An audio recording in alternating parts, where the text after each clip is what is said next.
ሰላም ሰላም ቤተሰብ እንዴት ናችሁ? ደህና ናችሁ ወይ? ከኔ ጋር ሁሉ ሰላም ነው ውዶችዬ። እና እንደምታዩት ዛሬ በአዲስ ቪዲዮ ብቅ ብያለሁ። የኪያር ጁስ አሰራር እና የኪያር ጁስ ለሰውናችን ምን አይነት ጥቅም እንዳለው በሚል ነው። እና ኪያር ጁስ ለማዘጋጀት ራሱ ኪያር አዘጋጅቻለሁ፣ ዝንጅብል አዘጋጅቻለሁ፣ ሎሚ አዘጋጅቻለሁ፣ ውሃ አዘጋጅቻለሁ፣ አንድ ብርጭቆ ውሃ። እነዚህ ግብአቶች ያስፈልጉኛል ማለት ነው። ከዛ ሁሉም ካዘጋጀሁ በኋላ በማሽን ፈጭቼ እንደሚከተለው አደርጋለሁ።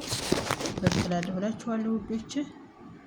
እና እንደምታዩት ይሄ ውሃ አለኝ። እሺ፣ እንደገና ይሄ ደግሞ ራሱ ኪያር አለኝ። ይሄንን ቆራርጬ ካዘጋጀሁ በኋላ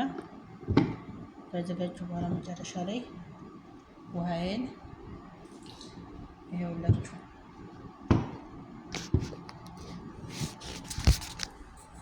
እንደምታዩት ይሄንን ውሃዬን እዚህ ጋር ጨምራለሁ ማለት ነው። ጨመርኩኝ።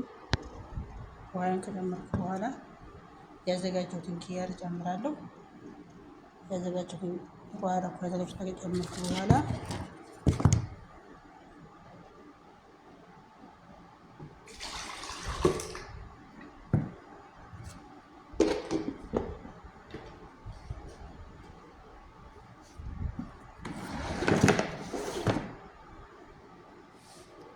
ይኸውላችሁ እንደምታዩት ፈጫለሁ።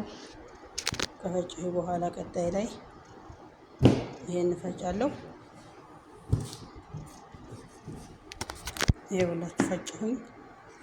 መጨረሻ ፈጭ ከጨረስኩ በኋላ ብርጭቆ የራሱ ዛለ ተከቹ ብርጭቆ ይኸውላችሁ ብርጭቆ ላይ ይቀዳል ማለት ነው። በዛ ሌላ ምን ያስፈልገኛል መሰላችሁ? ሎሚውን አሁን ለነገሩ እኔ ዝም ብዬ እንደዚህ ማስቀመጥ የምፈልገው በምጠቀምበት ሰዓት ጨምቄ ጨምረዋለሁ ማለት ነው። እና እናንተም እንደዛ በሚያስፈልጋችሁ ሰዓት በደስ በሚላችሁ እንትን ሎሚውን ማለት መጠቀም ትችላላችሁ። እንደዛ አድርጋችሁ ቀዝቃዛ ውሃ ጨምራችሁ እንደዚህ ያደረጋችሁ መጠቀም ትችላላችሁ። እና የኪያር ጁስ ለሰውነት ጥቅም የሚሰጠን ማለት ነው።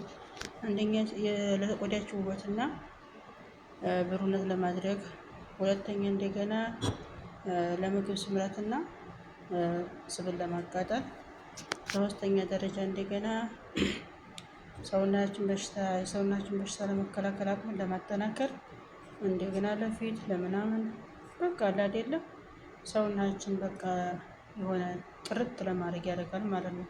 በሽታን ይከላከላል። እና ኪያርን በዚህ መልኩ እየሰራችሁ መጠቀም ትችላላችሁ። እና ውዶቼ ሼር፣ ላይክ፣ ሰብስክራይብ በማድረግ አበረታቱን። የዛሬው ቪዲዮ ይህን ይመስላል። በሌላ ቪዲዮ እስከምንገናኝ ደህና ሁኑ።